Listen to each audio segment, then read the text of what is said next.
ఒకే UPI account నుంచి ఇద్దరు యూజర్లు వేరువేరు ఫోన్లతో యూపీఐ పేమెంట్స్ చేయొచ్చని మీకు తెలుసా? అవును. ఇందుకోసం కొత్త బ్యాంక్ అకౌంట్ ఓపెన్ చేయాల్సిన అవసరం కూడా లేదు. యూపీఐ సర్కిల్ ఫీచర్తో ఇది సాధ్యమవుతుంది. మరి దీన్ని ఎలా వాడాలి? అన్ని యూపీఐ యాప్లలో అందుబాటులో ఉందా? దీని రూల్స్ ఎలా ఉంటాయి? ఇప్పుడు చూద్దాం. యూపీఐ సర్కిల్ ఫీచర్తో బ్యాంక్ అకౌంట్ ఉన్న ఒక వ్యక్తి తన యూపీఐ అకౌంట్ నుంచి పేమెంట్స్ చేసే యాక్సెస్ ను మరో వ్యక్తికి ఇవ్వచ్చు. ఇది ఎలా పనిచేస్తుందంటే, ప్రైమరీ యూజర్ రెండో వ్యక్తిని యూపీఐ సర్కిల్ కు ఇన్వైట్ చేయాలి. ఆ తర్వాత కావలసిన వివరాలతో సెటప్ పూర్తి చేయాలి. దీనితో ఆ రెండో వ్యక్తి కూడా యూపీఐ పేమెంట్స్ చేయొచ్చు. అయితే డబ్బు మాత్రం ప్రైమరీ యూజర్ బ్యాంక్ అకౌంట్ నుంచే కట్ అవుతుంది. ఇక్కడ ఓ డౌట్ రావచ్చు, ఇలా యాక్సెస్ ఇస్తే అవతలి వ్యక్తి కావలసినంత డబ్బును పే చేసుకోవచ్చు కదా అని.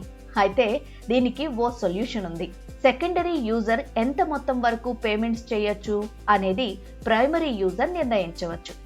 ఈ ఫీచర్ ప్రస్తుతం యూపీఐ సర్కిల్ ను సపోర్ట్ చేసే అన్ని యాప్లలో అందుబాటులో ఉంది.